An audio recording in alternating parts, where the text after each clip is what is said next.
ដោយឡែកម្ចាស់សាច់រឿងមួយនៅក្នុងរដូវកាលចូលឆ្នាំខ្មែរការសប្បាយរបស់គាត់បានคล้ายទៅជារឿងរ៉ាវដ៏សាហាវមួយសម្រាប់រូបគាត់ហើយម្ចាស់សាច់រឿងនេះគឺជាបុគ្គលម្នាក់ដែលបានចែករំលែកសាច់រឿងរបស់គាត់ផ្ទាល់ការខ្ញុំនិយាយដូចជាចន្លោះរដូវកាលអេពីសូតទី4គឺខុនដូជាន់ទី4បើសិនជាបងប្អូនស្ដាប់អេពីសូតនេះមិនទាន់បានស្ដាប់អេពីសូតរបស់គាត់អាចចូលរួមស្ដាប់បានដោយនៅចុងវីដេអូខ្ញុំនឹងដាក់ thumbnail វីដេអូរបស់គាត់តែបើសិនជាឲ្យខ្ញុំសង្ខេបវិញរឿងរ៉ាវដែលគាត់បុគ្គលខ្លួនឯងនេះដែលមានញាណតាំងពីថ្នាក់ទី7ឬក៏អាយុ7ឆ្នាំគាត់តែងតែដឹងមុនតែងតែឃើញមនុស្សតែងតែឃើញអីចឹងណាមានថ្ងៃមួយគាត់បានទៅខុនដូគេងជាមួយនឹងអ្នកមីងរបស់គាត់ដែលអ្នកមីងគាត់ជ្រុះគ្នាមួយសង្សារមិញជាទៅទាំងម្ដាយទៅទាំងប្អូនទៅទាំងគាត់ទៀតនេះនៅពេលដែលដល់ខុនដូនោះគឺនៅជាន់ទី4ហើយមានរឿងរ៉ាវសាហាវខ្លាំងមែនទែនកើតឡើងចំពោះគាត់រហូតដល់មានយប់ដែលអ្នកមីងគាត់និងម្ដាយរបស់គាត់បានទៅលេងនៅឯក្រុងព្រះសីហនុដែលគាត់ដោយសារតែម៉ោងថ្ងៃខែផងមិនសូវស្រួលខ្លួនផងគាត់ក៏សម្រេចថានៅម្នាក់ឯងនៅពេលដែលគាត់ត្រឡប់ពីការញ៉ាំអីជាមួយនឹងមិត្តភ័ក្តិមួយមិត្តប្រុសរបស់គាត់ហើយគាត់ឡើងទៅក្នុងចរាយន្តជិះឡើងទៅដល់ជាន់ទី4ជាបន្ទប់របស់គាត់នៅពេលគាត់ដើរទៅគឺមានវិញ្ញាណជាច្រើនឈរអមសងខាងហើយមើលមកកាន់គាត់ដោយមានព្រាយមួយស្លៀកឈុតបែបបុរាណដែលគាត់សម្គាល់ថាព្រាយមួយនោះវិញ្ញាណមួយនោះគឺជាមេកន្ទ្រាញនៅជាន់នោះឯងផុតពីនោះពួកគាត់ក៏ចាក់ចេញមកផ្ទះវិញនៅពេលដែលខ្ញុំលើកសាច់រឿងរបស់គាត់មកនិយាយគាត់បានផ្ញើសាច់រឿងបន្តទៀតគាត់ថាសាច់រឿងនេះមិនទាន់ចប់នោះទេបងនៅមានបន្តទៀតហើយនេះគឺជាសាច់រឿងរបស់គាត់សាច់រឿងដ៏គួរឲ្យរន្ធត់មួយនេះបានលងបន្លាចគាត់ហាក់ដូចជាព្រលឹងមួយនឹងមកឈរចំពីមុខគាត់តែម្ដងមកធ្វើកលមកពន្យល់សពហើយបង្កហេតុថែមទាំងវិញ្ញាណមនុស្សប្រុសម្នាក់ទៀតរហូតដល់គាត់ស្វែងរកអ្នកកាន់សិលខ្ពស់មកជួយស្រោចទឹកឲ្យគាត់ទើបបានគាត់អាច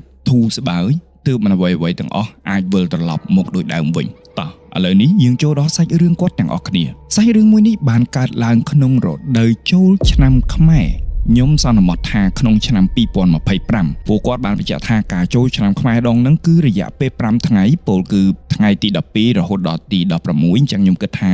2025នឹងហើយគាត់ពិតជាអមែនតើព្រោះអីសប្បាយហ៎បានទៅលេងបាញ់ទឹកបានទៅអីផងជាមួយនឹងសង្សារណោះជាអោបចកេះដើរបាញ់គេបាញ់ឯងជោគខ្លួនត្រឡប់មកផ្ទះវិញគេងហើយស្អែកឡើងងើបមកលេងតែបាញ់ទឹកទៀតអូសប្បាយខ្លាំងមែនតើគាត់ប្រាប់ថាអញ្ចឹងនៅថ្ងៃទី1គាត់បានលេងទឹកធម្មតាមិនមានអ្វីកើតឡើងទាល់តែសោះប៉ុន្តែនៅក្នុងថ្ងៃចូលឆ្នាំខ្មែរនោះវាមានរឿងរកម្មរកោសរវាងគាត់ជាមួយនឹងមិត្តប្រុសរបស់គាត់ដែលកើតឡើងពីរឿងដែលមិនស័ក្តិសមគួរតែនិយាយថាមិនគួរមានចំនួនតែបែរជាមានចំនួនតូចសោះក្តាប់រឿងសោះតែសាច់រឿងមួយនេះគាត់បង្កឲ្យខ្លាយទៅជាសាច់រឿងធំហាក់ដូចជាបើមើលពីខាងក្រៅបើមើលពីផ្លូវវិទ្យាសាស្ត្រគួរនិយាយថាគាត់រករឿងដូចសង្សារខាងស្រីរករឿងខាងប្រុសចឹងណារករឿងយូរទៅឆ្លុងវិញនឹងការរករឿងមួយហ្នឹងខ្លាយទៅជារឿងធំប៉ុន្តែសម្រាប់គាត់វិញគាត់ប្រាប់ថាវាមិនដឹងថាគួរតែនិយាយមិនគាត់មិនមានបំណងនោះឡើយប៉ុន្តែហាក់ដូចជាមានអ្វីមួយនៅក្នុងខ្លួនគាត់ដែលធ្វើឲ្យគាត់នឹងបង្កចំនួនមួយហ្នឹងឲ្យកាន់តែធំទៅរហូតដល់ការលេងទឹកហ្នឹងលែងសប្បាយណាត្រឡប់មកផ្ទះវិញសង្សារគាត់ក៏ព្យាយាមលួងលាក់អញ្ចឹងគាត់លេងនៅថ្ងៃទី12ជាថ្ងៃទី1 13 14 15បើសិនជាបងប្អូនលេង4ថ្ងៃប៉ុណ្ណឹងហើយបាក់បៀអត់ខ្ញុំលេងតែ2ថ្ងៃគឺបាក់បៀហើយអញ្ចឹងគាត់ហត់ខ្លាំងមែនតើបាក់បៀខ្លាំងមែនតើអញ្ចឹងនៅថ្ងៃទី16ជាថ្ងៃបង្ហើយគាត់គិតថាថ្ងៃ16ហើយអញ្ចឹងថ្ងៃនេះគាត់នឹងគេងថ្ងៃសម្រាកថ្ងៃត្រង់ឲ្យមានកម្លាំងបន្តិចហើយគាត់ងើបឡើងទេរកបនភឿនទេរកមិត្តភ័ក្តិទេរកមិត្តប្រុសទៅជាមួយនឹងបងបន្ថែមទៀតលេងបាញ់ទឹកឲ្យសប្បាយតែម្ដងជាកិច្ចផ្ដាច់ព្រាត់នៅកម្មវិធីចូលឆ្នាំខ្មែរណានៅថ្ងៃទី16នេះថ្ងៃឡើងក្រោយពីគាត់ទទួលទានអាហារថ្ងៃត្រង់គាត់ក៏ឡើងតម្រង់ទៅក្រែគាត់ដើម្បីគេងមួយសន្លឹបឲ្យមានកម្លាំងម៉ោង4ងើបឡើងអាំងទៅលេងបាញ់ទឹកជាមួយនឹងមិត្តភ័ក្តិបងប្អូននៅពេលដែលគាត់ឡើងគេងតែផ្លែតគួរថាបិទភ្នែកលក់តែម្ដងហើយនៅពេលដែលគាត់លក់នេះគាត់បានយល់សពឃើញខ្មោចជាច្រើនខ្លាំងមែនទែនហើយជាសាច់រឿងបន្តកតុយគ្នា ចាប់ពីរឿងមួយចូលរឿងមួយចាប់ពីរឿងមួយចូលរឿងមួយហើយការយល់សពនេះសិតតែខ្មោចទាំងអស់ហើយមុខអាក្រក់គាត់មួយយល់សពថ្ងៃត្រង់មកគេងថ្ងៃត្រង់3ម៉ោងគាត់អាចនិយាយថាចូល5 6យល់សពសិតតែខ្មោចអាក្រក់ហើយគាត់រត់ឡើងហត់តែម្ដងទោះត្រង់ចំណុចមួយដែលថានៅពេលដែលគាត់ក្រោកឡើងម៉ោង4ម៉ោង5នេះគាត់ក្រោកឡើងហើយនេះអ្វីដែលគាត់ចងចាំនៅក្នុងខួរក្បាលរបស់គាត់គឺត្រឹមតែគាត់បានយល់សពច្រើនហើយគាត់ឃើញវិញ្ញាណដែលមុខអាក្រក់រៀងរើអាក្រក់ដេញចាប់គាត់តែប៉ុណ្ណោះស្នូលលំអិតនៃសុបិនមួយនោះគឺមិនចាំនោះទេតែសរុបសេចក្តីនៃសុបិនទាំងឡាយដែលគាត់បូកបញ្ចូលគ្នាគឺមានពាក្យមួយឃ្លាដក់នៅជាប់ក្នុងខួរក្បាលគាត់ពេលគាត់ក្រោកឡើងនេះពាក្យមួយឃ្លានោះគឺពោលថាបែបនេះមានព្រាយតាមគាត់ងើបមកភ្លាមគឺគាត់ភ័យខ្លាំងមែនទែនតើសំលេងអ្នកណាមកប្រាប់គាត់នេះថាមានព្រាយតាមតើសុបិនទាំងឡាយនោះខ្មោចវិញ្ញាណទាំងអស់នោះគឺជាបរិវាររបស់ព្រាយដែលមកដេញចាប់គាត់ឬក៏បែបណាប៉ុន្តែត្រឹមតែពាក្យថាមានព្រាយតាមមួយម៉ាត់នេះដែលលោតចូលក្នុងខួរក្បាលគាត់លោតចូលក្នុងត្រចៀកគាត់ឲ្យគាត់ចងចាំនេះមានមុខវិញ្ញាណមួយបានលោតមកនៅក្នុងខួរក្បាលគាត់បានបង្ហាញបង្កទៅជារូបភាពមួយនៅក្នុងខួរក្បាលគាត់តែម្ដង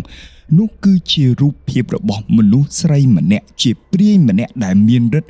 ដែលនៅក្នុងខុនដូដែលគាត់បានជួបហើយគាត់បានចែករំលែកសាច់រឿងមួយនោះមកកាន់កម្មវិធីជាអ្វីនឹងឯងវាជាចម្ងល់ទៅហើយបងប្អូនមកត្រឹមថាមានពាក្យព្រាយតាមហេតុអ្វីនឹកឃើញម្នាក់នឹងព្រាយមានព្រាយច្រើនចង្អប់បើតាមសម្ដីមកដាវមានព្រាយបដាកូនខ្ចីមានព្រាយកលាភ្លើងមានព្រាយកតួងខៀវមានព្រាយសំពងសក់ធំមានព្រាយលខោនព្រាយច្រើនមែនតែន7 8ព្រាយហើយតាមបទពិសោធន៍របស់គាត់គឺជួបមិនតិចទេប៉ុន្តែហេតុអ្វីទើបបានជារូបភាពម្នាក់នឹងព្រាយម្នាក់នឹងបានលោតមកបង្ហាញនៅក្នុងខួរក្បាលរបស់គាត់វាជារឿងដែលចម្លែកបំផុតតែគួរតែនិយាយថាអញ្ចឹងឥឡូវខ្ញុំនឹងប្រាប់បងប្អូននៅចំណុចមួយបើសិនជាបងប្អូនថាមានខ្មោចតាមណាហើយបងប្អូនសុកស្រាប់តែនឹកឃើញនៅកន្លែងណាមួយលោតនៅក្នុងខួរក្បាលដោយមិនមានហេតុមិនមានផលនោះបញ្ជាក់ថាវិញ្ញាណមួយនោះគឺតាមពីចំណុចនឹងឯងវាជាសញ្ញាពីធម្មជាតិវាជាសញ្ញាអ្នកថែរក្សាដែលប្រាប់យើងដែលមិនមានវិទ្យាសាស្ត្រណាអាចបកស្រាយបាននោះឡើយសម្រាប់គាត់វិញគឺព្រាយមួយនោះឯងនៅខុនដូជាន់ទី4ជាខុនដូកណ្ដាលទីក្រុងនឹងឯងគាត់នឹកឃើញភ្លាមគាត់កាន់តែភ័យគាត់កាន់តែញ័រគាត់មានអារម្មណ៍ថាទេនៅតែខុនដូតាឲ្យមិនមកតាមគាត់មកដល់នេះចឹងមានរឿងអីកើតឡើងគាត់ដឹងហើយថាអូចប់ហើយគាត់មានអារម្មណ៍ថាអត់ស្រួលសោះតែម្ដងសម្រាប់គាត់ជាអ្នកមានញៀនគឺមានអារម្មណ៍ថាអត់ស្រួលទេគឺភ័យអារម្មណ៍មួយនេះគឺដិតខ្លាំងណាស់អារម្មណ៍មួយនេះគឺច្បាស់លាស់ខ្លាំងណាស់គឺច្បាស់ណាស់គឺគេមកតាមគាត់តែប៉ុណ្្នឹងហើយគាត់នៅតែយកឈ្នះចិត្តទាល់តែបានអារបៀបថាតាមទៅ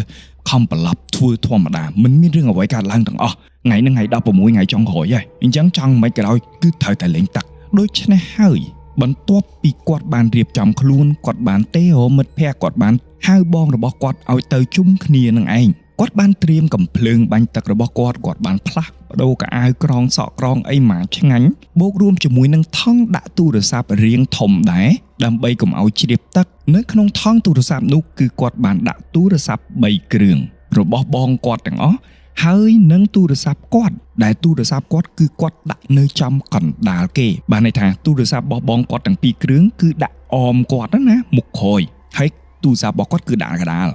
នេះលក្ខណៈថាខូចដែរណាបើសិនជាបាញ់ចូលទឹកជ្រាបទឹកអីវាដាមគៀនវាដាមអីទៅឬក៏ធ្លាក់ដោយប្រការណាមួយទូរស័ព្ទរបស់គាត់មានតែមួយទេអញ្ចឹងនឹងមិនរងគ្រោះភ័យអីទេបើអីទៅទូរស័ព្ទបងគាត់ទៅអានេះគឺជាគំនិតរបស់គាត់នៅពេលដែលគាត់ជិះពីផ្ទះគាត់ដែលនៅឆ្ងាយនៅជាយក្រុងមកកាន់កណ្ដាលទីក្រុងភ្នំពេញជាទីប្រជុំជននោះគឺផ្សារកណ្ដាលហើយនឹងវត្តភ្នំនឹងឯង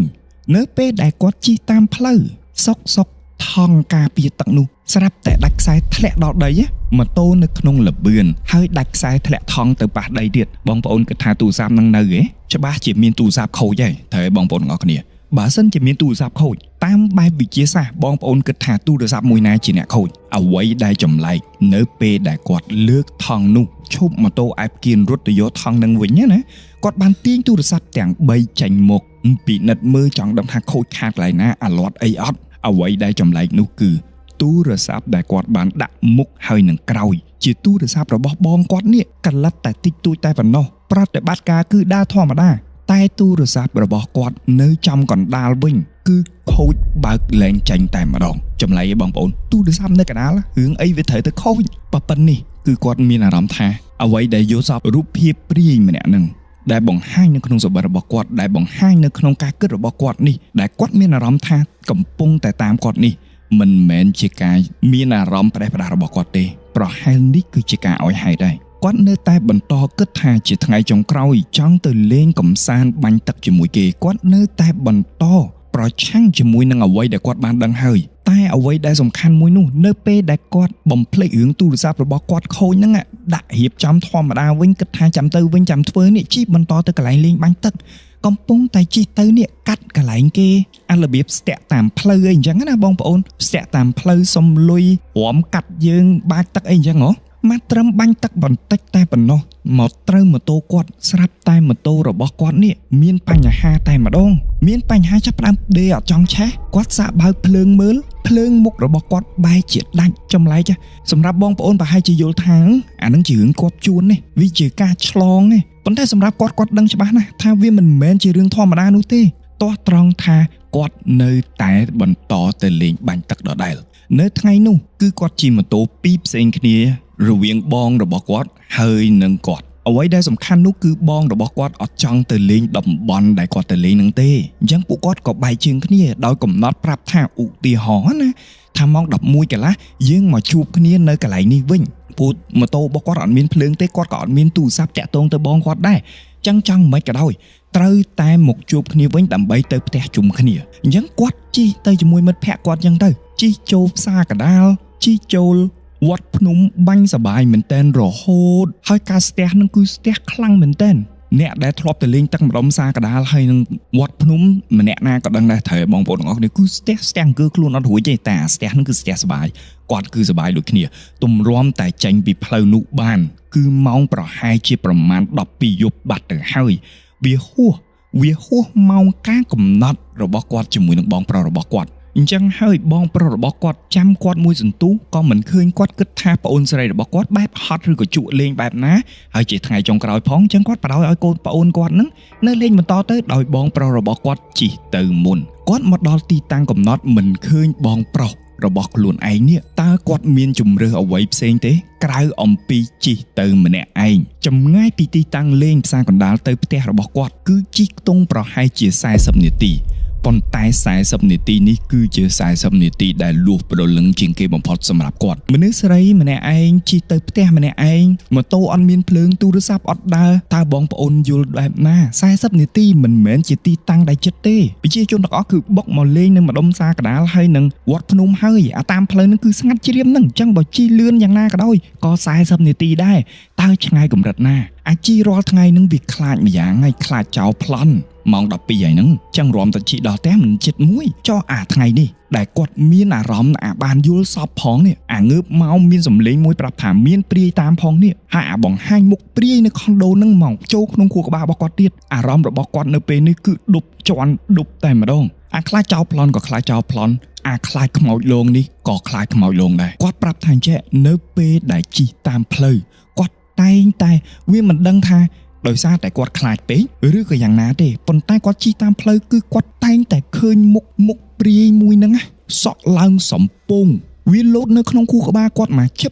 បដូចផ្សាយពាណិជ្ជកម្មអញ្ចឹងគឺលោតរហូតលោតឈឹបជីទៅមុខបានតិចទៀតលោតឈឹបដែលធ្វើឲ្យគាត់នេះមានអារម្មណ៍ថាព្រឺឆ្អឹងខ្នងមែនទែនហើយគាត់មានអារម្មណ៍ភ័យមែនទែនគួរតែនិយាយថាចេះអញរួចអត់ទេយប់ហ្នឹងអញសង្ស័យទៅសបាយខ្លាចជាទុកគាត់ព្យាយាមបង្វិលខួរក្បាលរបស់គាត់ទៅគិតពីការសបាយទៅគិតពីអ្វីដែលគាត់បានធ្វើរយៈពេល 4-5 ថ្ងៃនឹងបែបណាក៏ដោយអារូបភាពមួយនឹងវានៅតែឆ្លៀតបញ្ញត់ចូលនៅក្នុងខួរក្បាលគាត់មកឈឹប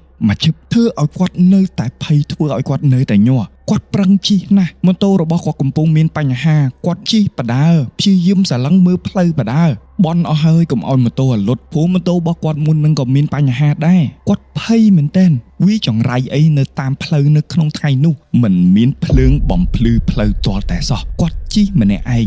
ងងឹតសូនឈឹងអារម្មណ៍មួយនេះតើបងប្អូនអាចយល់បានអត់គាត់បួងសួងគុណពុកគុណម្ដាយលាក់នឹងលាក់បួងសួងអស់ហើយជិះបដាព្រឺសម្បុរបដារហូតទីបំផុតគាត់បានទៅដល់ផ្ទះពិតប្រាកដមែន ពេលវេលាមួយនេះហើយដែលគេនិយាយថាអារម្មណ៍ដូចរស់ឡើងវិញណាជាពេលវេលាដែលគាត់ស្គាល់នៅពាក្យហ្នឹងគាត់ប្រាប់ថានៅពេលដែលគាត់មកដល់ផ្ទះគាត់មានអារម្មណ៍ដូចកើតឡើងវិញម្ដងទៀតចឹងស្អែកព្រឹកឡើង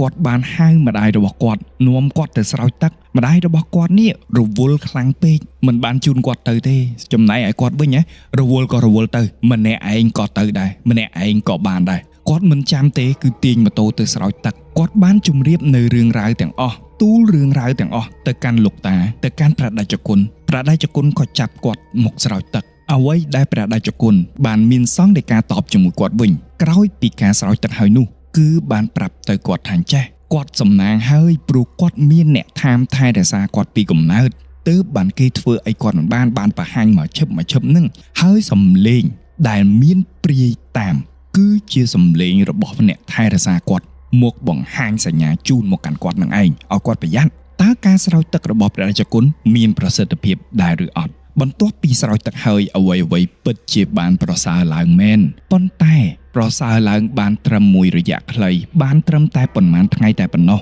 នៅពេលដែលគាត់បំភ្លេចនៅរូបភាពមួយនឹងគាត់បំភ្លេចនៅកាយវិការទាំងឡាយគាត់បំភ្លេចនៅសកម្មភាពទាំងឡាយបទពិសោធន៍អាក្រក់ទាំងឡាយរបស់វិញ្ញាណមួយនឹងជាមួយនឹងគាត់នេះបំភ្លេចអស់ហើយក្នុងខួរក្បាលរបស់គាត់មិនមានរូបម្នាក់ស្រីនេះទៀតទេមានថ្ងៃមួយនៅពេលដែលគាត់គេងថ្ងៃសុកស្រាប់តែគាត់សុបិនឃើញម្នាក់ស្រីនឹងទៀតហើយសក់សំពងមុខអាក្រក់ខ្លាំងមែនទែនគាត់ប្រាប់ថាមកធ្វើកលគាត់មកធ្វើបាបគាត់រហូតដល់គាត់ភ្ញាក់កន្ត្រាក់ចាប់ពីពេលនោះមកគាត់ប្រាប់ថាគាត់បានប្រែក្លាយជាមនុស្សម្នាក់ដែលហឹង្សាគាត់អត់អាចបើយើងនិយាយអំពីការបដោតអារម្មណ៍វិញគឺគាត់អត់អាចបដោតអារម្មណ៍នៅលើអ្វីមួយបានទេឧទាហរណ៍ថាតសេមេរៀនចឹងចោះពងតសេមានអារម្មណ៍ថាមួម៉ៅចង់កាច់បិចបោកសភៅហែកសភៅចោលជាអារម្មណ៍មួយនឹងកំពុងតែលេងហ្គេមខឹងស្អីចឹងចង់ទៅបោកទូរស័ព្ទរត់ពេញបន្ទប់ឬក៏ដើរពេញបន្ទប់ឆ្លេឆ្លាតែម្នាក់ឯងប្រាប់អ្នកណាក៏មិនដឹងបើគេសួរថាតើមានរឿងអ្វីជាអារម្មណ៍មួយដែលរញ៉េរញ៉ៃនៅក្នុងខ្លួនពិបាកនឹងប្រាប់គេថាតើមានអារម្មណ៍អ្វីតើមានរឿងអ្វីកើតឡើងប៉ុន្តែយើងដឹងខ្លួនឯងថាអារម្មណ៍នេះគឺជាអារម្មណ៍មួយដែលមានស្អីមួយដែលរំខានប៉ះពាល់អារម្មណ៍របស់យើងធ្វើឲ្យយើងក្តៅក្រហាយដោយមិនមានហេតុគាត់ឆេវឆាវជាមួយនឹងអ្នកជុំវិញខ្លួនម្ដងស្ទើគួរតែយ៉ាងម៉េចស្ទើតែម្ដងឈួតម្ដងជាបែរជាមនុស្សម្នាក់ផុតពីហិង្សាផុតពីក្តៅក្រហាយខ្លះជាមនុស្សម្នាក់អត់ចង់និយាយមួយណាគេទាំងអស់ចង់តែនៅម្នាក់ឯងចង់តែនៅក្នុងបន្ទប់ម្នាក់ឯងគេហៅទៅណាក៏អត់មួយថ្ងៃស្អែកទៅក៏ធម្មតាអញ្ចឹងទៅធម្មតាក៏ទេមិត្តភ័ក្ដិដើរលេងអញ្ចឹងទៅនៅពេលដែលដើរលេងមួយជាមួយមិត្តភ័ក្ដិនេះមកក្តោកដៃមិនបានមកវិនាទីផងគាត់បែរខ្លាយទៅជាមនុស្សម្នាក់ទៀតច្រឡោតទងតាំងឆេវឆាវឡើងមិត្តភ័ក្ដិរបស់គាត់សួរតែចេះកើតអីមិនឃើញធម្មតាតែមិនកើតអីមានរឿងអីកើតឡើងគាត់វិញគឺអត់ដឹងអីវិញចេះវាអត់សិតសឹងតែជារឿងដែលមិនសមហេតុផលសុទ្ធសឹងតែជារឿងដែលចម្លែកសុទ្ធសឹងតែជារឿងដែលវាមិនប្រក្រតីគួរនិយាយចេះទៅដែលធ្វើឲ្យអារម្មណ៍របស់គាត់មិនធម្មតាសម្រាប់គាត់វិញគាត់ដឹងហើយតែគាត់ហាមខ្លួនឯងមិនបានទេហាមបែបណាគឺហាមមិនបានទាល់តែសោះរូបភាពម្នាក់ស្រីនោះនៅតែបង្ហាញក្នុងខួរក្បាលរបស់គាត់នៅតែលងបន្លាចគាត់ឲ្យគាត់ឃើញដូចនៅនឹងភ្នែកស្រស់ប៉ុន្តែមិននៅភ្នែកស្រស់ពិបាកយល់ទេបងប្អូនត្រូវទេបងប្អូនឥឡូវឧទាហរណ៍ថាបងប្អូនស្រឡឹងមើលដើមឈើនៅក្នុងភ្នែករបស់យើងគឺឃើញតែដើមឈើឯងប៉ុន្តែនៅក្នុងខួរក្បាលរបស់យើងនេះនៅពីក្រោយប្រស្រីភ្នែកយើងដែលយើងមើលឃើញពិភពលោកធម្មតានេះស្រាប់តែលោតនៅរូបភាពស្អីមួយគួរតែនិយាយឧទាហរណ៍ថាឧទាហរណ៍នេះបើសិនជានិយាយទៅកាន់បងស្រីប្រហែលជាយល់ច្រើនជាងឥឡូវឧទាហរណ៍ថាចេះបងទាំងអស់គ្នាកំពុងតែនៅជុំមិត្តភ័ក្តិស្រាប់តែលោតរូបមិត្តប្រុសរបស់បងក្បត់ឬក៏មិត្តរូបភាពមួយដែលមិត្តប្រុសរបស់បងធ្វើអីខុសទៅលើបងស្ត្រីកាលពីមុនមកស្រាប់តែសុកវាលោតមកហ្មងតែភ្នែកយើងមើលអត់ឃើញតែរូបភាពហ្នឹងវានៅក្នុងខួរក្បាលយើងនឹងហើយគឺជាបទពិសោធន៍របស់គាត់រូបភាពមួយនេះធ្វើឲ្យគាត់បាក់ស្បាតខ្លាំងមែនទែនគាត់ព្យាយាមមិន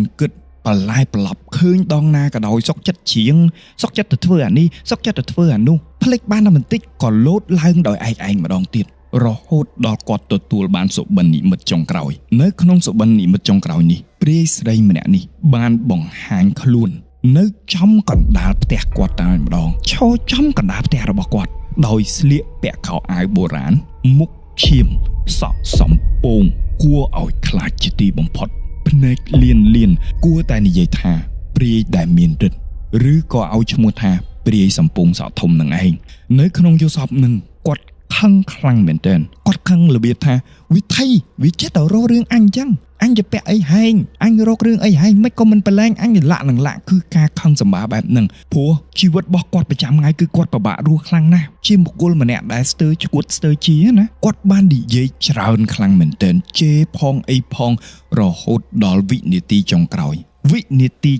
យគាត់បានពោលពាក្យដាក់បណ្ដាសានៅព្រលឹងមួយនេះគាត់បានប្រាប់ថាចេះអាណាក៏ដោយដែលមកតាមញ៉ែញ៉ៃអញសូមឲ្យវាវិនិច្ឆ័យមួយម៉ាត់នេះព្រលឹងវិញ្ញាណរបស់ព្រាយសំពងមួយហ្នឹងស្រាប់តែប៉ើងហោះទៅខាងក្រោយបាត់ប៉ើងហោះទៅក្រោយដូចមានកវែងមានស្អីមួយកវែងគាត់បោះកវែងគាត់ទៅក្រោយបាត់តែម្ដងមកត្រឹមតែប៉ុណ្្នេះស្រាប់តែគាត់ភ្ញាក់ពីសុបិនតែម្ដងគាត់មានកំហឹងអោបភ្លើងនៅក្នុងខ្លួនកំហឹងភ្លើងរបស់គាត់នេះភ្លើងកំហឹងរបស់គាត់នេះកំពុងតែឆេះក្តៅឡើងគាត់ចង់ពុះឈាមទៅហើយតែគាត់ក៏ខ្លាចដែរទោះត្រង់ថាតាំងពីគាត់ពោលពាក្យមួយនឹងហើយស្ថានភាពដែលគាត់ឃើញព្រាយមួយនឹងហាក់ដូចគេកវែងទៅក្រោយនេះតាំងពីពេលនោះមកអ្វីក៏ប្រែคล้ายដូចដើមវិញរូបភាពមួយនោះក៏លែងបង្ហាញនៅក្នុងខួរក្បាលរបស់គាត់លែងកេងយល់សពគឺលែងអីទាំងអស់ហ្មងវាទៅជាមនុស្សធម្មតាវាជាហេតុការណ៍ដ៏ចម្លែកមួយសម្រាប់ខ្ញុំណា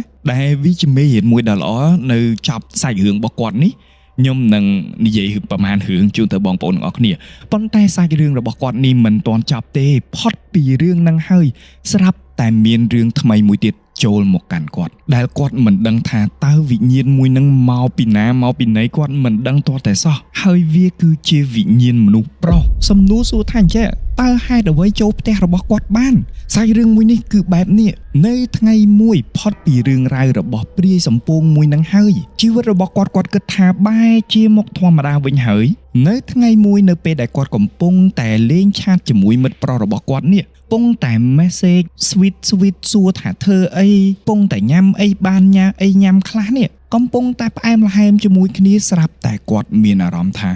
មានគេសង្កត់គាត់តែម្ដងគឺសង្កត់មួយទំហឹងសង្កត់ដោយកំរោលចាប់រាងកាយគាត់ជាប់មិនឲ្យគាត់អង្គើខ្លួនបានណាមកចាប់រាងកាយហ្នឹងដូចជាមានអ្វីសណ្ដំគាត់ដែលធ្វើឲ្យគាត់កេងលក់មកសង្កត់រើខ្លួនរួចកេងលក់បដ ாய் បងប្អូនតន់កន្លែងហ្នឹងណាហើយនៅក្នុងការយកសពនេះមិនមែនជាយកសពធម្មតាទេតែវាជាសុបិននិមិត្ត4តង់ជាប់គ្នាបងប្អូនជឿទេបើ2តង់3តង់អានៅក្នុងយកសពភ្ញាក់នៅក្នុងយកសពអាហ្នឹងយើងធ្លាប់ជួបត្រូវទេក្នុងយកសពភ្ញាក់ក្នុងយកសពភ្ញាក់ក្នុងយកសពយើងធ្លាប់ជួបប៉ុន្តែនេះគឺភ្ញាក់ក្នុងយកសពភ្ញាក់ក្នុងយកសពភ្ញាក់ក្នុងយកសពភ្ញាក់ក្នុងយកសពមួយតង់ទៀតគឺ4តង់ហើយគ្រប់សាច់រឿងទាំងអស់គឺបន្តកន្ទុយគ្នាមិនចាប់ទាល់តែសោះឥឡូវនេះយើងចូលដល់យកសពទី1របស់គាត់នៅក្នុងសុបិននិមិត្តទី1នេះគាត់បានយកសពឃើញថាគាត់កំពុងតែជិះម៉ូតូសុកស្រាប់តែគាត់ដួលម្នាក់ឯងនៅពេលនោះគឺជាពេលយប់ងងឹតសូន្យឈឹងនៅលើផ្លូវមិនមានភ្លើងទាល់តែសោះគឺគាត់ម្នាក់ឯងដួលប្រកាច់ប្រកិននៅលើផ្លូវនឹងឯងគាត់បានក្រោកឡើងគាត់កំពុងតាំងអែលជើងឈឺរលាត់ស្ដៃរលាត់ជើងនេះស្រាប់តែគាត់ឃើញម៉ូតូមួយផ្លុងជិះកាត់គាត់នៅពេលដែលគាត់អើតមើលគាត់ក៏ឃើញថាជាមិត្តភក្តិស្និទ្ធស្នាលរបស់គាត់នៅក្នុងផ្លូវមនុស្សលោកគឺជាមិត្តភក្តិស្និទ្ធស្នាលរបស់គាត់បានបង្ហាញខ្លួននៅក្នុងសុបិនរបស់គាត់ជិះកាត់គាត់ឃើញគាត់មានសភាពដួលម៉ូតូបែបនេះក៏ស្រែកហៅគាត់ថាកើតអីមកបើជាអត់កើតទេឡើងមកជិះមួយគាត់មកគាត់ឃើញអញ្ចឹងគាត់អរណាស់ព្រោះផ្លូវនៅពេលនេះគឺស្ងាត់ជ្រាបហើយគាត់ដួលតែម្នាក់ឯងគាត់ក៏សម្រេចចិត្តថាឡើងជិះម៉ូតូជាមួយមិត្តភក្តិរបស់គាត់នៅពេលដែលគាត់ឡើងជិះម៉ូតូនេះជិះបានទៅមុខមិត្តភក្តិរបស់គាត់នេះស្រាប់តែបែរមកក្រោយដើម្បីមើលមុខគាត់តែ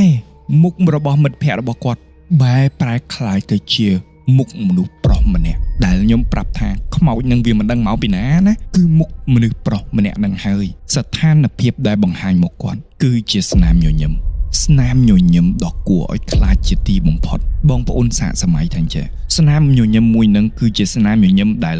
វេមាត់ញញឹមអស់ចេញចាញថ្មិញប៉ុន្តែភ្នែកគឺភ្នែកងាប់អាភ្នែកដែលមិនឆ្លើយឆ្លងជាមួយនឹងមាត់ធម្មតានៅពេលដែលយើងញញឹមមិនភ្នែកអីអាកន្ទុយភ្នែកអីមិនទាញឡើងលើត្រូវទេបងប្អូនទាំងអស់គ្នាសាកសម័យថាបងប្អូនទាំងអស់គ្នាកំពុងតែបើកភ្នែកធំមុខថ្មឹងតែមាត់របស់បងប្អូនញញឹមអស់រង្វះមាត់ចេញថ្មិញនឹងចេញចាញតើគួរឲ្យខ្លាចប៉ុណ្ណា បើសិនជាបងប្អូនមើលកញ្ចក់នៅពេលនេះហើយសាកធ្វើក៏បងប្អូនខ្លាចខ្លួនឯងដែរទំរាំតែគាត់ឃើញវិញ្ញាណតែម្ដងមកធ្វើអញ្ចឹងដាក់គាត់តើគាត់ភ័យប៉ុណ្ណានៅពេលនេះអារម្មណ៍របស់គាត់គឺភ័យខ្លាំងមែនទែនមកត្រឹមប៉ុណ្្នឹងគាត់ស្រែកវាស់ភ្ញាក់ឡើងប៉ុន្តែមិនមែនភ្ញាក់នៅក្នុងផ្លូវមនុស្សលោកទេណាគឺគាត់ភ្ញាក់ពីយោសពទី1ចូលមកដល់យោសពទី2សាច់រឿងនេះនៅតែបន្តនៅលើម៉ូតូមួយហ្នឹងនៅពេលដែលគាត់ប្រឹងភ្ញាក់ឡើងម្ដងទៀតនេះផឹងមួខ្លួនឯងដាស់ខ្លួនឯងឲ្យភ្ញាក់ឡើងណាដងនេះគាត់ពិតជាភ្ញាក់ឡើងមែនភ្ញាក់ឡើងជាក់ស្ដែងនៅក្នុងផ្លូវមនុស្សលោកគាត់ភ្ញាក់អញនៅក្នុងបន្ទប់ហ្នឹងស្រាប់តែមានទម្ងន់មួយទៀតមកសង្កត់គាត់ណាហើយនិយាយខ្សឹបដាក់ជាគាត់ថាអញ្ចឹងខ្លាំងណា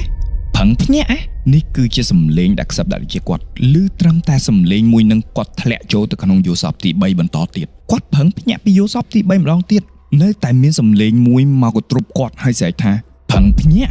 ឮតែមួយម៉ាត់នេះគាត់ធ្លាក់ចូលដល់យោសពទី4របស់គាត់ហើយយោសពទី4នេះគឺជាយោសពបញ្ចប់ហើយគាត់ប្រាប់ថានៅក្នុងយោសពមួយនេះគាត់បានរត់ពីលើម៉ូតូនឹងមកកាន់ផ្ទះមិត្តភ័ក្តិស្និទ្ធស្នាលរបស់គាត់ម្នាក់ហើយមិត្តភ័ក្តិស្និទ្ធស្នាលមួយនេះនៅខាងផ្លូវមនុស្សលោកគឺមានពិតប្រាកដមែនមិនមែនអារបៀបថាយោសពឃើញដឹងថាម្នាក់នឹងមិត្តជិតស្និទ្ធប៉ុន្តែខាងក្រៅមិនមែនម្នាក់ហ្នឹងណាមែនទេ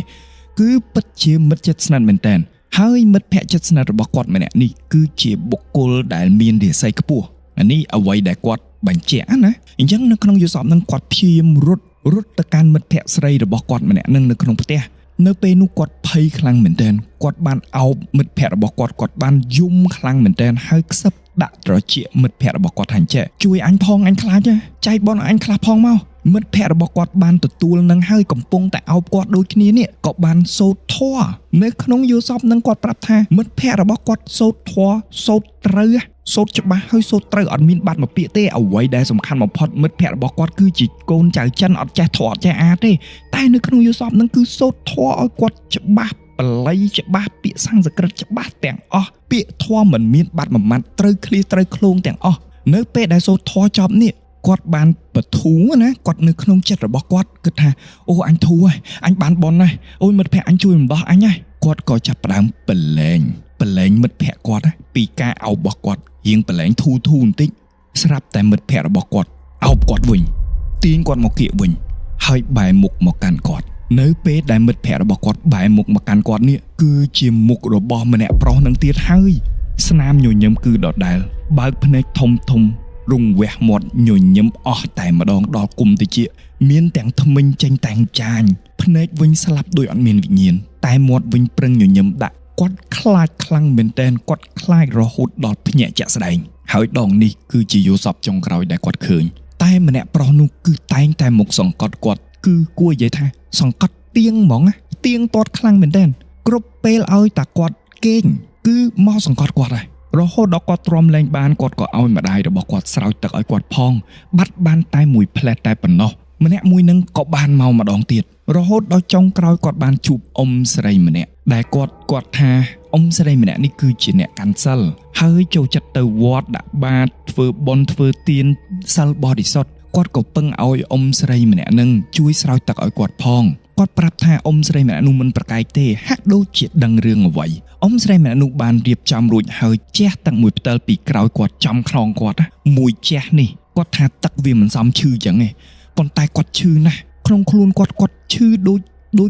មនុស្ស 5-6 នាក់មកសំពងគាត់ចឹងណាគឺឈឺហ្មងឈឺក្រំហ្មងគាត់ឈឺខ្លាំងមែនទែនហើយចាប់ពីការស្រោចទឹកមួយនេះអ្វីក៏ប្រែត្រឡប់មុខដូចដើមវិញហើយនេះគឺជាសាច់រឿងរបស់គាត់បន្តពីខុនដូជាន់ទី4យ៉ាងម៉េចដែរបងប្អូនទាំងអស់គ្នាសម្រាប់សាច់រឿងមួយនេះឆ្ងាញ់អត់បងប្អូនបើមិនឆ្ងាញ់ទេមិនមែនខុសពីសាច់រឿងគាត់ទេគឺខុសពីការបកស្រាយរបស់ខ្ញុំតែម្ដងបញ្ចូលអារម្មណ៍មិនដល់ឬក៏បែបណាឲ្យខ្ញុំសុំទោសផងក៏សូមអធិស្ឋានផងសម្រាប់ម្ចាស់សាច់រឿងបើសិនជាបានឮរឿងខ្លួនឯងហើយគាត់ចែកមកតាំងពីឆ្នាំមុនហើយក៏មានបងច្រើនមែនតើបានចែកសាច់រឿងមិនទាន់ឮសាច់រឿងរបស់ខ្លួនឯងសូមមេត្តាជួយហាយមកកាន់ inbox មកផងព្រោះសាច់រឿងច្រើនពេកបងប្អូនហើយដល់ខ្ញុំយកតាមលំដាប់លំដោយដូចភាគមុនខ្ញុំទុំដល់ដើមឆ្នាំ2025ហ្នឹងអញ្ចឹងក្នុងករណីហ្នឹងវាមានរឿងច្រើនមែនតើក្រែងលោកខ្ញុំភ្លាំងផ្្លាត់ដោយប្រការណាមួយរំលងសាច់រឿងរបស់បងប្អូនខំចាំហើយសូមមេត្តាជួយហាយមកកាន់ខ្ញុំផងដើម្បីឲ្យខ្ញុំដឹងថាមានភ្លេចនិយាយសាច់រឿងមួយនេះ តែបកមកកាន់សាច់រឿងយើងវិញតើបងប្អូនយល់យ៉ាងណាឆ្ងាញ់មែនតើណាបងប្អូនប្រហែលជាចូលឆ្នាំខ្មែរកាលពីឆ្នាំមុននេះគឺជាពេលដែលផ្លាស់ប្ដូររាសីរបស់គាត់ដែលព្រាយមួយនឹងឃើញថាគួរតែនិយាយថាអញជាខ្មោចអញជាព្រាយដែលមានឫទ្ធិអញ្ចឹងបើសិនជាអញលួងវាឲ្យវាអស់ព្រលឹងប៉ះចំម្នាក់នេះគឺជាបុគ្គលដែលមានអ្នកថែរក្សាទៀតអញ្ចឹងម្នាក់ហ្នឹងមានឫទ្ធិខ្លាំងណាស់បើសិនជាអញយកវាបាននោះអញនឹងមានបរិវារដែលខ្លាំងពូកែមួយទៀតបើមិនមានបរិវារដែលខ្លាំងពូកែទេក៏អញនឹងបង្កើនឫទ្ធិរបស់ខ្លួនឯងមួយកម្រិតទៀតដែរប្រហែលនេះគឺជាការគិតរបស់ព្រាយហ្នឹងហើយខ្ញុំនិយាយហ្នឹងមិនមែនឧទាហរណ៍ទេណាបងប្អូនណាមិនមែនឧទាហរណ៍ទេរឿងហ្នឹងពិតជាមានពិតប្រកបមែនហើយរឿងហ្នឹងពិតជាបានកើតហេតុពិតប្រកបមែនគួរតែនិយាយថាអ្នកដែលមានគ្រូអ្នកដែលមានបារមីថែរក្សាអ្នកដែលមានអ្នកថែរក្សាអញ្ចឹងពួកខ្មោចដែលមានឫទ្ធិចូលចិត្តណាស់រាល់ថ្ងៃប៉ះមិនបានចូលគៀកមិនបានតែកលឹងកលេមកលឹងណាអារបៀបបួសបងប្អូនមានអង្គរៈបងប្អូនមានសេនាសិតតែកភ្លើងអីមើលឈរជុំវិញខ្លួនប៉ះចំថ្ងៃហ្នឹងបងប្អូនផ្លាត់ស្នៀតណាចូលបន្ទប់ទឹកម្នាក់ឯងអាអ្នកដែលអត់មានអីសោះនេះមិនចង់លៀងបងប្អូនមិនចង់ធ្វើបាបបងប្អូនមិនចង់ប្លន់បងប្អូនក្នុងករណីហ្នឹងនៅពេលដែលផ្លាត់មកពេលហ្នឹងអត់មានអង្គរៈមកតាមឬក៏ដោយប្រការណាមួយនោះគេលេងយើងតែម្ដងអារបៀបគេគុំកាន់ខែកាន់ឆ្នាំហើយខ្ញុំធ្លាប់បានដឹងសាច់រឿងមួយចំនួនវាពិតជាអញ្ចឹងមែនអញ្ចឹងក្នុងន័យនេះបើសិនជាមានបងប្អូនណាដែលដឹងមានបងប្អូនណាដែលចេះថាខ្ញុំនិយាយកន្លែងហ្នឹងមិនដែរចំណុចមួយហ្នឹងបងប្អូនអាចបន្ថែមបាននៅក្នុង comment ពីក្រោមវីដេអូមួយនេះដោយ like តើគាត់បានប៉ះពីអ្វីនៅជាន់ទី4នោះឬក៏គាត់បានយកអ្វីមកតាមឬដោយប្រការណាមួយឬក៏ជានិស័យណាមួយដែលធ្វើឲ្យគេតាមលងបន្លាចគាត់បាត់មួយរយៈហើយបានន័យថាព្រាយមួយនេះស្រឡឹងមើលគាត់សក្រឹតថ្មិញយូរហើយតែចាំឱកាសមួយដែលល្អសម្រាប់វាយប្រហារតែត្រង់ចំណុចមួយដែលគួរឲ្យចាប់អារម្មណ៍មែនតើនៅពេលដែលគាត់និយាយនៅក្នុងយុទ្ធសពនេះថាអាណាធ្វើឲ្យបាបអញអាណាញ៉ៃញ៉ៃអញសូមឲ្យវាវិនិច្ឆ័យមួយម៉ាត់នេះបែរជាមានការកវែងព្រីនឹងចាញ់ទៅបាត់ត្រង់ចំណុចនេះតើបងប្អូនបានរៀនអ្វីអាកន្លែងចំណុចនេះគឺថ្មីសម្រាប់ខ្ញុំហើយនេះគឺជាការសន្និដ្ឋានរបស់ខ្ញុំអញ្ចឹងបងប្អូនណាដែលចេះជួយកែសម្រួលផងការពិតទៅគ្រប់ព្រាយគ្រប់ខ្មោចទាំងឡាយបងប្អូនអាចយកឈ្នះបានដោយសតិរបស់បងប្អូនដោយអារម្មណ៍របស់បងប្អូនកុំខ្លាចកុំរអាជាក់ស្ដែងសម្រាប់ប្អូនស្រីការលងបន្លាចភ្លាមការបង្ហាញខ្លួននៅក្នុងសុបិនការលោតនៅក្នុងខួរក្បាលរបស់គាត់នៅរូបភាពព្រាយម្នាក់នោះដំបងធ្វើឲ្យគាត់ភ័យនៅពេលដែលលោតយូរទៅវាទៅជារឿងធម្មតាទៅជារឿងក្តៅក្រហាយគាត់បែរជាតតាំងទៅវិញហើយខ្ញុំធ្លាប់ឮខ្ញុំអត់ដឹងថាឮប្រភពមកពីណាគេថាមនុស្សខ្លាំងជាងខ្មោចមិនអាចធ្វើអ្វីមនុស្សបានទេមានតែមនុស្សទេដែលអាចធ្វើអីគេបានប៉ុន្តែលុះត្រាតែបុគ្គលម្នាក់នឹងមានសតិរឹងមាំដូចគ្នាបើសិនជាមិនមានសតិរឹងមាំទេនោះវិញ្ញាណទាំងអស់នោះនឹងធ្វើកលដោយការប្រើអារម្មណ៍របស់យើងលេងសើចជាមួយនឹងយើងបង្ហាញដើម្បីឲ្យយើងលួសព្រលឹងដល់ពេលដែលយើងលួសព្រលឹងយើងចាញ់ច្រាបទៅគេធ្វើអ្វីក៏បានដែរប៉ុន្តែបើសិនជាបងប្អូនអាចតាំងអារម្មណ៍បានបងប្អូននឹងអាចយកឈ្នះបានក្នុងករណីនេះក៏មានសាច់រឿងជាច្រើននៅពេលដែលខ្មោចឬក៏ព្រាយប៉ះជាមួយអ្នកមែនអ្នកដែលសតិរឹង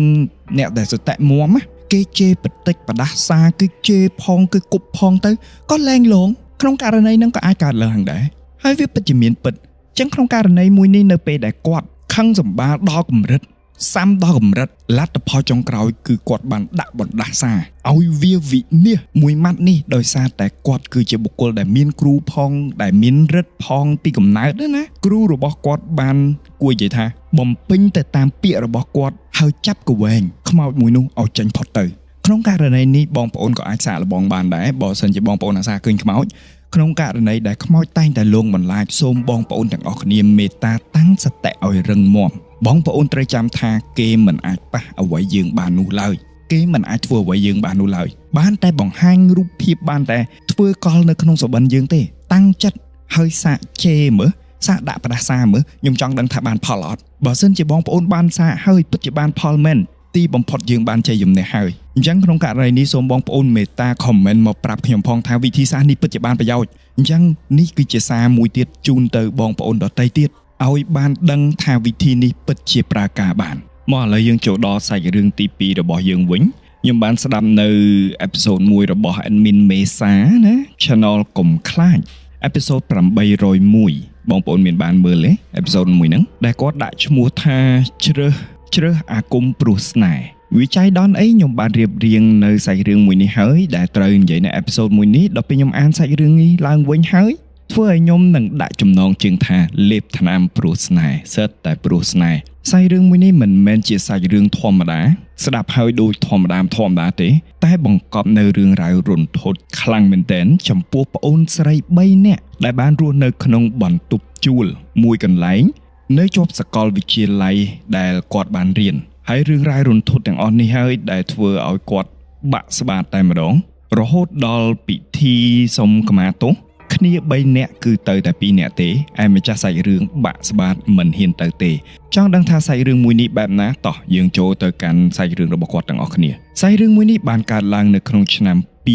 2020លើរូបម្ចាស់សាច់រឿងផ្ទាល់តែម្ដងជាមួយនឹងមិត្តភ័ក្តិរបស់គាត់2នាក់ទៀតនៅពេលនោះគាត់នៅក្នុងភូមិដោយគាត់ទាំង3នាក់ហ្នឹងត្រូវរៀនបន្តថ្នាក់សាកលវិទ្យាល័យហើយទោះត្រង់ថាសាកលវិទ្យាល័យនៅពេលនោះគឺមានតែនៅក្នុងក្រុងតែប៉ុណ្ណោះហើយសាកលវិទ្យាល័យមួយនេះគឺនៅឯខេត្តបន្ទាយមានជ័យដូច្នេះហើយពួកគាត់ទាំង3នាក់នៅក្នុងឆ្នាំទី1គឺពួកគាត់ត្រូវតែជិះម៉ូតូចម្ងាយ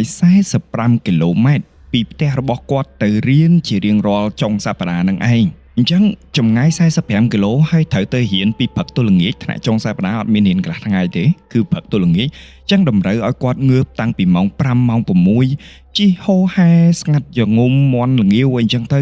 ចឹងការធ្វើដំណើរមួយនេះគឺមិនងាយស្រួលទេយូរទៅគាត់ក៏មានអារម្មណ៍ថាអូយដូចខាតពេលណាស់ព្រោះរត់រំតែដល់វិបកៀកបកិតជាមួយនឹងថ្នាក់រៀនបាត់ទៅហើយគ្មានបានអង្គុយសម្រាកកាយឲ្យត្រជាក់ខ្លួនគ្មានបានដកដង្ហើមដកខ្យល់ឲ្យវាត្រជាក់ឲ្យស្ងួតញើសអីផងហ្នឹងគឺគ្រាន់មកដល់ដាក់ម៉ូតូភ្លាមគឺរត់តម្រង់ទៅថ្នាក់រៀនបាត់ទៅហើយ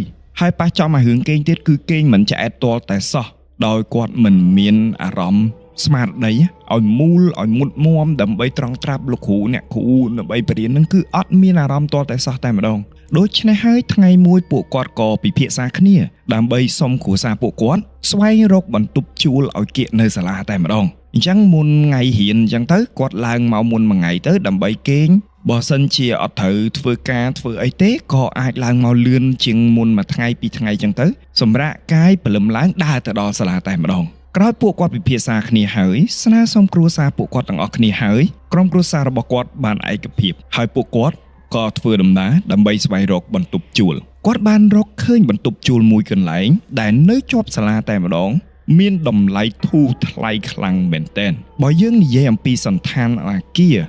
នេះគឺធ្វើនៅលើដីមួយដ៏សែនធំបងប្អូនដើរទៅគឺមានដើមឈើធំច្រើនមែនទែនគឺដើមស្វាយដើមព្រីងដើមអំពិលទឹកគឺសុទ្ធតែដើមឈើធំហើយបើសិនជាស្វាយវិញគឺផ្លែណេញណោងចង់ដល់ដីដើមព្រីងគឺសុទ្ធតែផ្លែហើយអាគារទាំងមូលគឺមានកម្ពស់2ជាន់ដោយមួយជាន់មាន5បន្ទប់ហើយមានតែមួយអាគារនឹងទេបន្ទប់ដែលគាត់ជួលនេះគឺជាបន្ទប់ចុងក្រោយនៅសល់តែមួយបន្ទប់នឹងទេនៅជាន់ផ្ទាល់ដីថ្ងៃទី1ដែលពួកគាត់ត្រូវរើអីវ៉ាន់ចូលមកក្នុងបន្ទប់មួយហ្នឹងណាថ្ងៃនោះគាត់បានដើរចូលតាមខ្លងទ្វារកាត់ទីធ្លាដ៏សែនធំមើលទៅមានដើមឈើច្រើនខ្លាំងមែនទែនមើលទៅគឺមានដើមឈើធំជាម្លប់ត្រឆៃណាគាត់ពិតជាសប្បាយចិត្តខ្លាំងមែនទែនប៉ុន្តែទាស់ត្រង់ថានៅពេលដែលគាត់ដើរចូលដល់បន្ទប់របស់គាត់នៅពីមុខបន្ទប់របស់គាត់តែម្ដងគាត់បានឃើញនៅទិដ្ឋភាពមួយ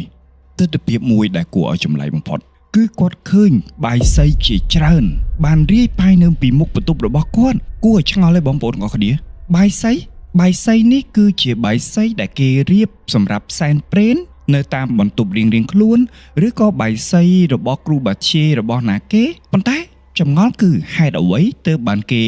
យកមកដាក់នៅចំពីមុខបន្ទប់របស់គាត់វិញត្រូវបងប្អូនទាំងអស់គ្នាគាត់មិនបានពិចារណាទៅដល់រឿងអបិយជំនឿថាតើនៅក្នុងបន្ទប់របស់គាត់ពិតជាមានរឿងហេតុចម្លែកឬក៏បែបណាទើបបានឃើញទស្សនវិជ្ជាបែបនេះគាត់បានប្រមូលបាយសីយកទៅទុកម្ដុំហើយគាត់បានបើកទ្វារចូលទៅក្នុងបន្ទប់របស់គាត់ម្នាក់ទាំង3នាក់នេះចូលដល់បន្ទប់គឺធំសប្បាយចិត្តទីបំផុតយើងស្វែងរកកន្លែងយើងឃើញហើយចាប់ផ្ដើមរៀបចំនៅសម្ភារៈរបស់ពួកគាត់ចូលទៅកន្លែងរៀងខ្លួនគាត់បានប្រាប់ថារស់នៅក្នុងរយៈពេល1ខែដំបូងគឺមិនមានបញ្ហាអ្វីទាំងអស់គឺសុខស្រួលមែនទែនតើវាជាការពិតឬក៏យ៉ាងណា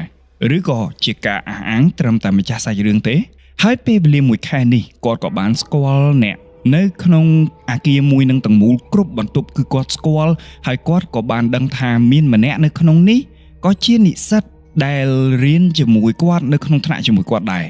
មានថ្ងៃសៅរ៍មួយម៉ោងប្រហែលជាម៉ោង7ល្ងាចដោយសារតែការរាប់អានគ្នាអ្នកជាន់លើបន្ទប់របស់គាត់ក៏បបួលពួកគាត់មកលេងនៅក្នុងបន្ទប់ដើម្បីសម្ដែងសម្ដាលនិយាយគ្នាពីនេះពីនោះសួរសុខទុក្ខលក្ខណៈអារបៀបប្រុកប្រាជ្ញគ្នាលេងល្ងាចឡើងណាអញ្ចឹងពួកគាត់ក៏សម្រេចចិត្តថាទៅទុកមនុស្សម្នាក់នៅក្នុងបន្ទប់ដោយសារតែមនុស្សម្នាក់នោះគឺជាមនុស្សប្រភេទ introvert អត់ចង់រាប់អានណាគេថ្មីទេហើយខ្លាចជាមួយនឹងមនុស្សនៅជុំវិញខ្លួនអញ្ចឹងហើយគាត់សុកចិត្តនៅចាំបន្ទប់ទុកឲ្យ2នាក់រួមមានម្ចាស់សាច់រឿងនិងមិត្តភក្តិគាត់ម្នាក់ទៀតឡើងទៅបន្ទប់ខាងលើនៅតាមផ្លូវនៅពេលដែលគាត់ឡើងជណ្ដើរដោយរៀបរាប់ខាងដើមអញ្ចឹងដោយសារតែបរិវេណមួយនេះគឺសម្បូរដើមឈើណាអញ្ចឹងនៅពេលដែលគាត់ឡើងជណ្ដើរបានអាពាក់កណ្ដាលជាន់វាត្រូវកាច់មកតង់ទៀតដើម្បីចូលទៅដល់ជាន់ទី1អញ្ចឹងបរិវេណនៅក្នុងជណ្ដើរនេះគឺងងឹតសូន្យឈឹងដោយកន្លែងពាក់កណ្ដាលជាន់ហ្នឹងគឺមានបង្អួចមួយហើយនៅបង្អួចនោះគឺមានមែកដើមស្វាយដោះមកគៀកជាមួយនឹងបង្អួចមកល្មមឈោងដៃបានណាហើយមែកនោះសម្បូរទៅដោយផ្លែស្វាយខ្លាំងមែនទែនឃើញបែបនេះបងអូនស្រីម្ចាស់សាច់រឿងគាត់ក៏ឈោងដៃបេះរៀងជូរមាត់ដែរអញ្ចឹងក៏បេះ2ផ្លែហើយគាត់ប្រាប់ថាផ្លែស្វាយដែលគាត់បេះហ្នឹងគឺធំខ្លាំងមែនទែនណាអញ្ចឹងគាត់បេះ2ផ្លែយកមកទុកនៅពេលដែលបេះនេះមិត្តភក្តិដែលទៅជាមួយគាត់ក៏ចាប់ផ្ដើមនិយាយលេងជាមួយគាត់និយាយប្រេះផ្ដាស់ណារបៀបតែចេះបេះដើមស្វាយចាំមើលយប់ហ្នឹងក្តឹងខ្មោចមកលងហើយខ្មោចមកទាផ្លែស្វាយឲ្យសងគេវិញតិចពិបាកនិយាយឲ្យគាត់សើចខឹក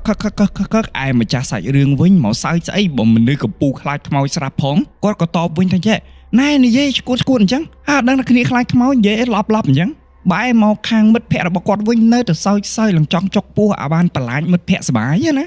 ប៉ុណ្នេះពួកគាត់ក៏បន្តដំណើរឡើងពាក់កណ្ដាលជាន់ទៀតឲ្យដល់ជាន់ទី1ទាំងម្ចាស់សាច់រឿងនេះកំពុងតែហ៊ីកក្បាលខ្លាំងមែនទែនឆេះក្បាលខ្លាំងមែនទែនហើយពួកម៉ាក់នឹងគិតតែពីសើចក៏ខឹកនៅតាមផ្លូវរហូតដល់បន្ទប់ដែលបានបបួលគាត់ឡើងមកហ្នឹងចូលដល់បន្ទប់គាត់ក៏សួរទៅម្ចាស់បន្ទប់ណាថាគាត់បានបេះផ្លែស្វាយ2អញ្ចឹងញ៉ាំអីជុំគ្នាអត់មានបុកអំបិលបុកអីចឹងណាអញ្ចឹងក្នុងករណីនេះហើយម្ចាស់បន្ទប់គាត់ប្រាប់ថាមិនបាច់ទេទុកទៅ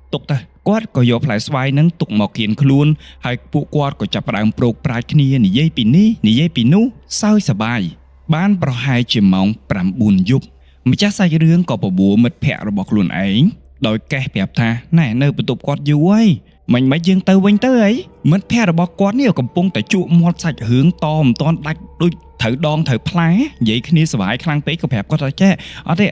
បើចង់ចោះទៅមុនទៅគាត់នៅនិយាយបញ្ចប់សាច់រឿងតិចគាត់ទទួលបានដំណឹងមួយនេះហើយគាត់ក៏ប្រាប់ទៅមិត្តភក្តិរបស់គាត់ហ្នឹងថាអញ្ចឹងនៅនិយាយបញ្ចប់ឯងទៅខាងក្រោមហើយចឹងគាត់កាន់ផ្លែស្វាយ2ជំរាបលាម្ចាស់បន្ទប់ហើយតម្រង់ចុះមកខាងក្រោមវិញបានផ្លែស្វាយមួយនេះ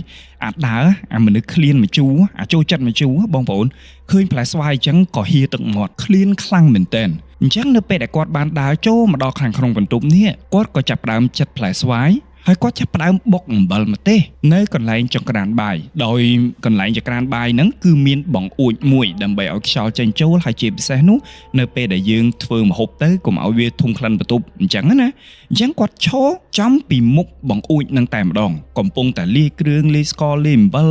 លាយម្ទេសកំពុងតែបុកនេះស្រាប់តែគាត់ឃើញថង់មួយពណ៌ខ្មៅធ្លាក់ពីលើមកដោយគាត់ប្រាប់ថាជាថង់សម្រាមដូចមានមនុស្សម្នាក់ទម្លាក់តាមប្អួចដូចគ្នាណាទម្លាក់មកក្ដុកធ្លាក់ដល់ដីតែម្ដងគាត់ឃើញអញ្ចឹងមនុស្សពងឈរមុខប្អួចហើយមានស្អីខ្មៅធ្លាក់មកលឿនមកដល់ដីហើយលឺក្ដុកអញ្ចឹងតើបងប្អូនទាំងអស់គ្នាមានអារម្មណ៍បែបណាពងផ្ចង់អារម្មណ៍ពងបុកអំបិលម្ទេសនេះវាមិនភ្ញាក់អញ្ចឹងហើយគាត់ឃើញបែបនេះគាត់ភ្ញាក់កន្ត្រាញហើយគាត់ខឹងមែនតើហើយគាត់ស្រែកជេរថា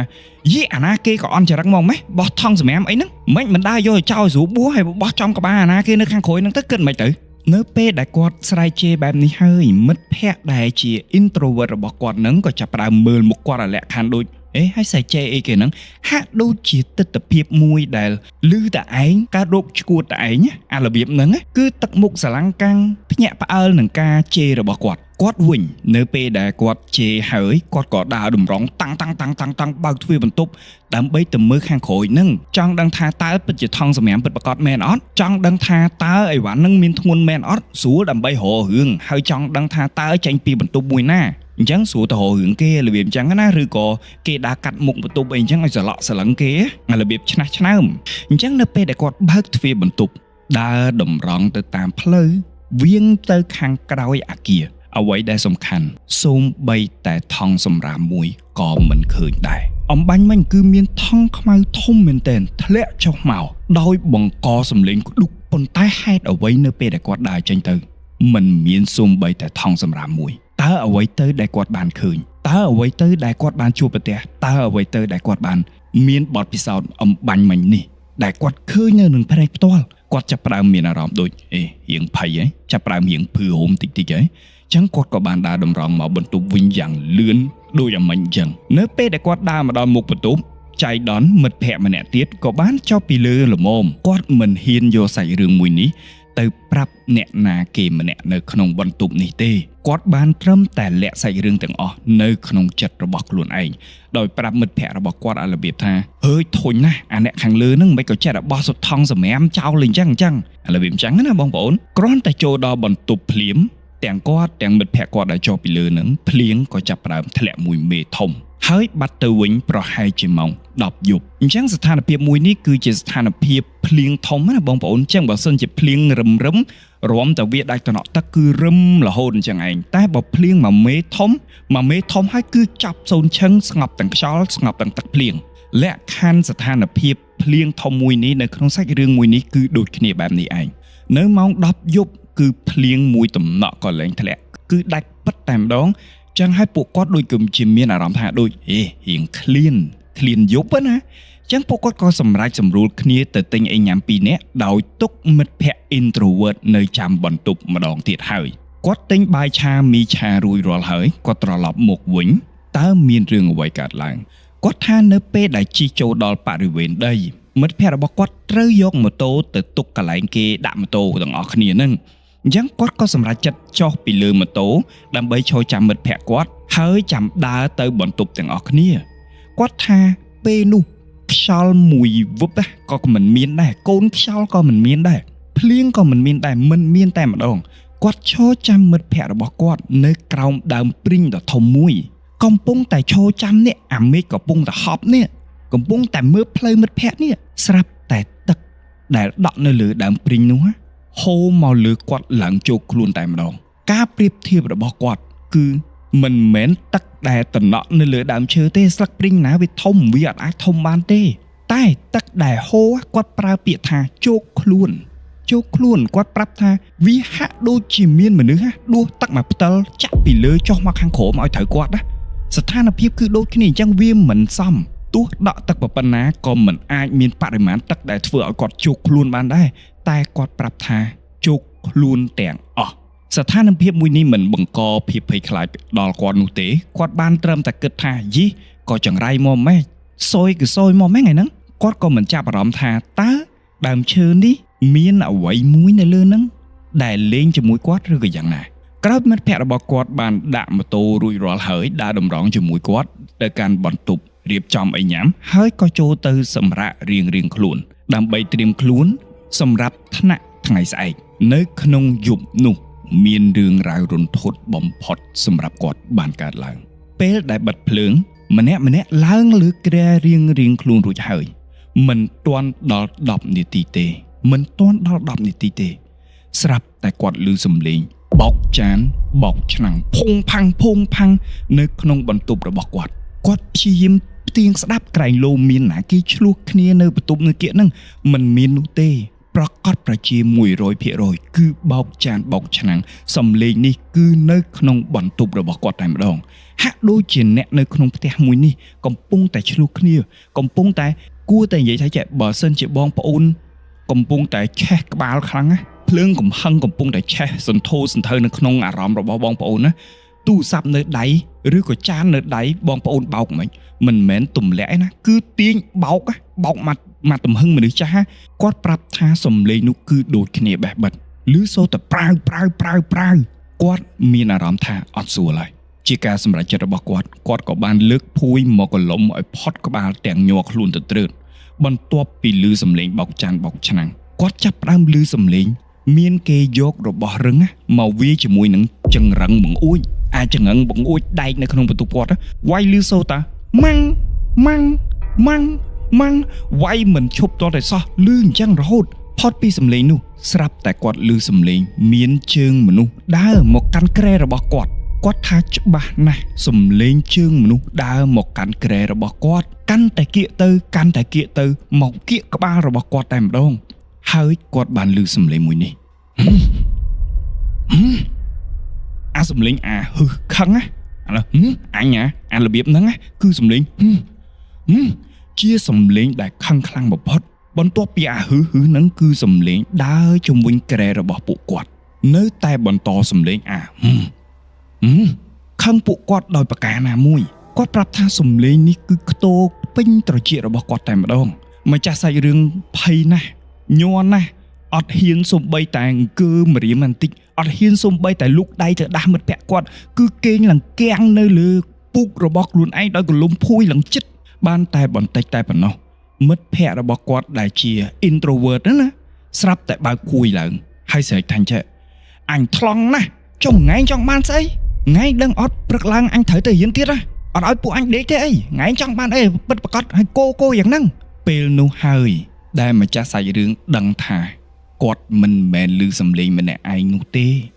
មិត្តភក្តិរបស់គាត់ទាំងអស់សុទ្ធតែឮសំឡេងមួយនេះទាស់ត្រង់ចំណុចថាថ្ងៃ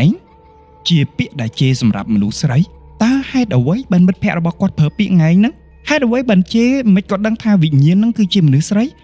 ឬក៏មិត្តភក្តិរបស់គាត់បានជួបនៅរឿងរ៉ាវផ្សេងមុនគាត់ទៀតតែមិនហ៊ានប្រាប់គាត់ដោយសារតែដឹងថាគាត់ខ្លាចខ្មោចក្រោយជេរហើយសំឡេងមួយនោះក៏បាត់ទៅហើយពួកគាត់មិនមានម្នាក់ណាគេងលក់នោះឡើយងើបមកម្នាក់គឺដូច Panda អញ្ចឹងគឺភ្នែកឡើងខ្មៅព្រលឹមឡើងពួកគាត់ក៏រៀបចំខ្លួនដើម្បីទៅរៀនមុននឹងរៀបចំខ្លួនក៏បញ្ជាក់ផងដែរថានៅក្នុងបន្ទប់នេះគឺពួកគាត់មានទូសម្អាងរបស់ខ្លួនឯងដោយដាក់នៅម៉ាកយេដាក់នៅលេរបស់ពួកគាត់នៅក្នុងណាអញ្ចឹងពួកគាត់ចាប់ផ្ដើមរៀបចំជូតកញ្ចក់ជូតផ្ទះបោសផ្ទះអីឲ្យស្អាតព្រោះដើម្បីត្រៀមខ្លួនល្ងាចឡើងគាត់ត្រូវការឡើងម៉ូតូទៅឯខេត្តវិញណាទៅឯភូមិរបស់គាត់វិញគាត់រៀបចំគ្រឿងសម្អាងនៅទូសម្អាងនោះមានរបៀបរៀបរយខ្លាំងមែនទែនបន្ទប់ទាំងមូលគឺស្អាតភ្លឹងអត់មានសូម្បីតែដីហើយពួកគាត់ក៏ចាក់សោបន្ទប់ដើរចេញតម្រង់ទៅរកម៉ូតូជិះទៅកាន់សាលារៀនក្រោយពីរៀនចប់ពួកគាត់ក៏ត្រឡប់មកបន្ទប់វិញដើម្បីប្រមូលអីវ៉ាន់ជិះម៉ូតូបន្តទៅកាន់ផ្ទះរបស់ពួកគាត់នៅឯភូមិនៅពេលដែលគាត់ដើរមកដល់នេះគាត់ចាក់សោបើកនៅក្នុងបន្ទប់រុញទ្វារចូលទៅអីវ៉ាន់របស់គាត់ដែលបានរៀបចំនៅក្នុងផ្ទះនេះគឺរាយប៉ាយរញ៉េរញ៉ៃទាំងអស់ហាក់ដូចជាមានមនុស្សចូលមកកកកាយចឹងប៉ុន្តែបើបង្អួចមានចង្រឹងបើទ្វារមានតែសោមួយម្ចាស់ផ្ទះគ្មានហេតុផលណាមកធ្វើអញ្ចឹងទេតើអ្នកណាគេបើសិនជាថាចៅកោះផ្ទះវាត្រូវតែខូចសោឯងតែនេះអត់ផងហ្នឹងទ្វារអ្វីទាំងអស់គឺល្អទាំងអស់គ្រាន់តែអីវ៉ាន់នៅក្នុងផ្ទះវាញ៉ែញ៉ៃទាំងអស់មិនមានស្នាប់ធ្នាប់ហាក់ដូចជាមានមនុស្សមកកកាយរើអីវ៉ាន់អញ្ចឹងម្នាក់ឃើញភ្លាមគឺចាប់ផ្ដើមភ័យខ្លាំងមែនទែនក៏លេចទៅមើលទូសម្អាងវិញអីវ៉ាន់ដែលនៅលើទូសម្អាងគ្រឿងសម្អាងទាំងឡាយគឺរាយប៉ាយចំណុចដែលសំខាន់នៅលើកញ្ចក់របស់ទូសម្អាងគឺសុទ្ធសឹងតែជាម្រាមដៃដែលប្រឡាក់ជាមួយគ្រឿងសម្អាងដូចក្រែមដូចម្សៅអីចឹងណាគឺស្នាមម្រាមដៃយកមកប៉ាតជាមួយនឹងកញ្ចក់នឹងតែម្ដងម្នាក់ឃើញបែបនេះហើយគឺភ័យមែនទែនចាប់ផ្ដើមទាញប្រវត្តិរបស់ខ្លួនឯងមកអង្គុយនៅមាត់ផ្លូវធំមិនមែនមាត់ផ្លូវមុខបន្ទប់ទេណាគឺមាត់ផ្លូវធំមកអង្គុយចាំនៅនឹងដើម្បីរងាប់អារម្មណ៍ខ្លួនឯងឲ្យបាត់ភ័យពួកគាត់ម្នាក់គឺមើលមុខគ្នាភ័យផងញ័រផងស្លេកមុខអស់ហើយដូចអ្នកសុំទានអញ្ចឹងទុំរាំតែប្រមូលស្មារតីបានម្នាក់ក៏ទាញម៉ូតូហើយជិះទៅដល់ផ្ទះម្ចាស់សាច់រឿងចាប់ផ្ដើមយំព្រោះភ័យរន្ធត់ខ្លាំងពេកយំខ្លាំងអោបម្ដាយអោបឪពុក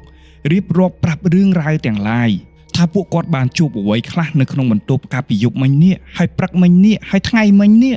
ហើយគាត់បានប្រាប់ថានៅតាមផ្លូវគឺគាត់ឃើញរបស់ផ្ដេសផ្ដាស់ច្រើនណាស់គឺគាត់ឃើញរបស់កខ្វក់ច្រើនណាស់ហើយនៅពេលដែលគាត់ជិះតាមផ្លូវនេះគឺគាត់ឮសំឡេងមនុស្សហៅឈ្មោះគាត់មិនឈប់សោះទាស់ត្រង់ថានៅពេលដែលគាត់កលេចមើលទៅមិនមានមនុស្សនោះឡើយនៅពេលនេះគាត់ប្រាប់ថា គាត់ទាំងមូលដូចមនុស្សវិកលចរិតអញ្ចឹងដូចមនុស្សឈួតអញ្ចឹងស្មារតីលែងនៅក្នុងខ្លួនហើយបើសិនជាបកស្រាយស្រួលស្ដាប់គឺភ័យលួសព្រលឹងប៉ាម៉ាក់របស់គាត់ក៏នាំគាត់ទៅវត្តភ្លាមដើម្បីស្រោចទឹកហើយពួកគាត់ក៏បានទូលនៅដំណើររឿងទាំងឡាយរបស់កូនស្រីរបស់គាត់ដែលបានជួបនៅក្នុងបន្ទប់នោះទៅកាន់ព្រះសង្ឃបានប្រមាលមើលហើយបានប្រាប់ទៅកាន់គ្រួសារគាត់បែបផែនមួយនេះនៅក្នុងបន្ទប់មួយនេះពិតជាមានខ្មោចស្រីម្នាក់ពិតប្រាកដមែនហើយគេស្លាប់ព្រោះតែស្នេហាជាការធ្វើអត្តឃាតជាការលេបថ្នាំសម្លាប់ខ្លួនគេមិនចង់ឲ្យក្មេងៗទាំង3ហ្នឹងនៅក្នុងបន្ទប់នោះទេព្រោះតែគេចំណែនថងថាមិនក៏3នាក់ហ្នឹងមានគ្នាហើយគេតែម្នាក់ឯងមិនក៏3នាក់ហ្នឹងមានរបស់ល្អប្រើគេនេះសំបីតែក្រែមមួយក៏គ្មានផងអ្វីដែលសំខាន់នោះគឺព្រះអង្គមានសង្កេតការថាខ្មោចស្រីនេះគឺជាវិញ្ញាណតៃហោងបញ្ហាទាស់ត្រង់ថាមិនមានគ្រួសារណាព្រមធ្វើបុណ្យឬអន្ទងប្រលឹងយកទៅវិញនោះទេគឺសុកចិត្តទុកប្រលឹងកូនស្រីនៅក្នុងបន្ទប់នឹងហ្មងទៅឲ្យមិនទៅដូច្នេះហើយទើបនាងវិលវល់នៅក្នុងបន្ទប់នេះហើយបើសិនជាអ្នកទាំង3បន្តនៅទៀតអ្នកដែលជួបគ្រោះធំនោះគឺជាម្ចាស់សាច់រឿងនឹងហើយព្រោះម្ចាស់សាច់រឿងមានរាសីទាបជាងគេដោយខ្មោចស្រីនោះមានបំណងចង់យកជីវិតម្ចាស់សាច់រឿងតែម្ដងព្រះសង្ឃមានសង្ឃដីកាបង្គាប់ត្រាស់ឲ្យអ្នកទាំង3ឈប់នៅបន្ទប់នឹងទៀតឥឡូវនេះយើងកាត់ត្រឹមប៉ុណ្្នឹងសិនណាឥឡូវយើងងាកមកមើលមិត្តភ័ក្តិរបស់គាត់វិញទាំង2នាក់ពួកគាត់ទាំង2នាក់ហ្នឹងក៏ស្ទើរតែឈួតស្ទើរតែជាដែរអញ្ចឹងហើយម្នាក់ក៏ប្រាប់ទៅម្ដាយឪពុករបស់ពួកគាត់រៀងខ្លួនដែរមានមិត្តភ័ក្តិរបស់គាត់ម្នាក់ក្នុងចំណោម2នាក់ហ្នឹងម្ដាយរបស់គាត់នេះបានទេមកកាន់ម្ចាស់សាច់រឿងដូចគ្នាហើយប្រាប់ថាពួកគាត់នៅពេលដែលដឹងដំណឹងពីកូនស្រីហើយក៏បានទៅរកគ្រូដើម្បីឲ្យមើលព្រោះគ្រូម្នាក់នោះគឺជាអ្នកដែលប៉ាកែនៅក្នុងតំបន់អញ្ចឹងហើយគាត់ចង់ដឹងថាតើមានរឿងអ្វីតើខុសតអ្វីទៅមិនមានរឿងបែបនេះហើយនេះគឺជាព័ត៌មានដែលម្ដាយរបស់មិត្តភ័ក្តិគាត់នឹងប្រាប់មកកាន់គាត់ប្រាប់ថាវិញ្ញាណមួយនោះគឺពិតប្រាកដដោយព្រះសង្ឃមានសង្ឃដីកាគឺជាវិញ្ញាណមនុស្សស្រីដែលសម្លាប់ខ្លួនដោយការលេបថ្នាំហើយជាប្រលឹងតៃហោងវិលវល់នៅក្នុងបន្ទប់នេះដោយមិនមានក្រុមគ្រួសារមកអន្ទងប្រលឹងយកទៅវិញអ្វីដែលសំខាន់គឺច្រណែននឹងស្អប់ហើយគេចង់យកម្ចាស់សាច់រឿងខ្លឹមសារគឺតែមួយនេះបើសិនជាព្រះសង្ឃគុណគូបិទបនេតសមាធិមើលឃើញដោយញៀនតែម្នាក់ឯងយើងអាចថាឈិនឆៃណាតែនេះមនុស្ស2នាក់ព្រះសង្ឃមួយអង្គនិងគ្រូម្នាក់និយាយនឹងមានសង្ឃដីកាដូចគ្នាបេះបិទតោះត្រង់ថាគ្រូម្នាក់នោះមិនទាន់ថាឲ្យពួកគាត់រើចេញពីបន្ទប់មួយហ្នឹងទេប្រាប់ថាឥឡូវចេះទៅចរចាជាមួយគេដោយមានផ្លែឈើ5មុខអីចឹងទៅហើយនឹងធូប5ធាងអុចនឹងចរចានៅក្នុងបន្ទប់ហ្នឹងតែម្ដងម្ដាយរបស់មិត្តភក្តិគាត់ប្រាប់ថាអញ្ចឹងលោកគ្រូប្រាប់ថាបើសិនជាពេលអុចធូបហ្នឹងនិយាយទៅថាអញ្ចឹងខ្ញុំសូមនៅផងបើសិនជាអនុញ្ញាតឲ្យខ្ញុំនៅសូមឲ្យ5សរសៃនោះឆេះទាំងអស់តែបើមិនព្រមឲ្យខ្ញុំនៅទេសូមឲ្យមានមួយសរសៃកុំឲ្យឆេះម្ដាយមិត្តភក្តិគាត់បានសួរទៅកាន់គាត់ថាថ្ងៃស្អែកអាចទៅជុំគ្នាបានអត់ព្រោះ3នាក់នៅបន្ទប់ជាមួយគ្នាអញ្ចឹងនៅពេលដែលយើងចរចាកុំឲ្យចរចាតែ2នាក់ហើយម្នាក់មានបញ្ហាយើងចរចាទៅទាំង3នាក់ទៅហើយអ៊ំវិញហ្នឹងពូហ្នឹងក៏ទៅជាមួយដែរគាត់វិញឮសូរសំណើមួយនេះហើយតើបងប្អូនគិតថាគាត់ទៅអត់គាត់ទៅយ៉ាងម៉េចបើបិទភ្នែកនឹកឃើញបើបិទភ្នែកនៅញ័របើឥឡូវនេះពលឹងរបស់គាត់មិននៅក្នុងខ្លួនផងហ្នឹងដូច្នេះហើយគាត់ក៏ប្រាប់ថាអ្នកមីងអើយខ្ញុំអត់ទៅទេអ៊ំស្រីអើយខ្ញុំអត់ទៅទេអ៊ំឬក៏មីងអញ្ជើញធ្វើកាច់ចោះអញ្ចឹងអ្នកមីងហ្នឹងក៏ទទួលដំណឹងហើយគាត់ក៏យល់ដែរគាត់យល់អញ្ចឹងគាត់ក៏តម្លាក់ទូរស័ព្ទទៅយើងកាត់ចូលដល់ថ្ងៃស្អែកឡើងអ្នកដែលបានចូលរួមនៅក្នុងកម្មវិធីមួយនេះគឺអ៊ំស្រីឬក៏អ្នកមីងដែលបានទេមកគាត់នឹងជាម្ដាយមិត្តភក្តិគាត់ហើយនឹងមិត្តភក្តិគាត់ម្នាក់ទៀតអញ្ចឹងទាំងអស់មិត្តភក្តិអញ្ចឹងទាំងអស់3នាក់ហ្នឹងដកតែគាត់ម្នាក់ចេញទេ2នាក់បានទៅដល់ហើយជាមួយម្ដាយឪពុកខាងអ្នកទៅរកគ្រូហ្នឹងពួកគាត់ពិតជារៀបចំដូចអ្វីដែលគ្រូបានបង្គាប់មែនតើបងប្អូនដឹងថាមានរឿងអ្វីកើតឡើងទេពេលដែលអុចធូបដោត5សរសៃចរចាហើយដោត5សរសៃនៅលើសំណែនមួយនោះដោតយ៉ាងផ្ចិតផ្ចង់ខ្លាចបាក់ខ្លាចអីណាស្រាប់តែមានធូបមួយសរសៃបាក់ធ្លាក់ចូលទៅក្នុងទឹកពួកគាត់ចាប់ផ្ដើមមើលមុខគ្នាទាំងស្រឡាំងកាំង ម្ដាយរបស់មិត្តភក្តិគាត់និយាយរបៀបថាខៃឡូគាត់ជួននេះមិនខៃឡូពេលដោតទៅវាប៉ះទង្គិចគ្នាឬក៏យើងដោតខ្លាំងពេកផ្លែឈើវារឹងចឹងទៅវាបាក់ជើងធូកណាអញ្ចឹងឥឡូវកុំបន្ធូរអារម្មណ៍សិនយើងទេទៅកាន់លោកគ្រូដើម្បីសួរគាត់ថាតើអានឹងជារឿងគាត់ជួនឬក៏គេមិនទទួលលើកទូរស័ព្ទភ្លាមទេទៅលោកគ្រូភ្លាមលោកគ្រូនោះបានប្រាប់ថាគេមិនទទួលទេព្រោះម្នាក់ស្រីនឹងខឹងខ្លាំងណាស់ហើយកំពុងតែអង្គុយយំទាំងកំហឹងជំរឿសចុងក្រោយគឺរើចេញពីបន្ទប់នេះឥឡូវនឹងជាបន្ទាន់គ្រាន់តែឮដំណឹងនេះហើយម្ដាយរបស់មិត្តភក្តិគាត់ទម្លាក់ទូរស័ព្ទចុះអ្នកទាំងអស់គ្នាក៏ចាប់ផ្ដើមរើអីវ៉ាន់ប្រមូលអីវ៉ាន់ទាំងអស់ចេញពីបន្ទប់ដល់ចំណុចចុងក្រែពួកគាត់ប្រាប់ថាអញ្ចេះស្រាប់តែពួកគាត់ប្រទះឃើញមានយ័ន្តក្រហមមួយសម្លឹកនៅក្រោមក្រែតោះត្រង់ថានៅពេលដែលគាត់មកនឹងវាមិនឃើញវាមកឃើញអីនៅពេលហ្នឹងត្រឹមប៉ុណ្ណឹងម្នាក់ចាប់ផ្ដើមព្រឺរោមខ្លាំងមែនទែនចាប់ផ្ដើមបន្ថែមល្បឿនក្នុងការរើអីវ៉ាន់គឺរើលឿនខ្លាំងបំផុតដោយទុកគ្រឿងសម្អាងទាំងឡាយនៅលើតុទូសម្អាងពួកគាត់ចាត់ទុកថាចេះបើចង់ស្អាតចង់ល្អចង់បានរបស់ល្អប្រើទឹកទៅណាប្រើទៅអញទុកអាហ្នឹងឲ្យហើយយើងមួយគ្នាពីពេលហ្នឹងទៅក្នុងក្របខ័ណ្ឌហ្នឹងឯងចាប់ពីពេលនោះមកអ្វីក៏ប្រែប្រួលមកដូចដើមហើយពួកគាត់ក៏បានស្វែងរកបន្ទប់មួយទៀតរៀងឆ្ងាយពីសាលាបន្តិចឆ្ងាយក៏ឆ្ងាយចុះអ្វីដែលសំខាន់គឺសុខសប្បាយរស់នៅយ៉ាងសប្បាយរីករាយមិនមានបញ្ហាអ្វីទាំងអស់តែតើសាច់រឿងមួយនេះចប់ត្រឹមតែប៉ុណ្្នឹងមែនទេមិនទាន់ចប់ទេបងប្អូនពីពេលនោះមកទើបគាត់ចាប់ផ្ដើមដឹងថាមិនមែនមានតែគាត់ទេមិនមែនមានតែគាត់3នាក់ទេដែលជួបរឿងរ៉ាវចម្លែក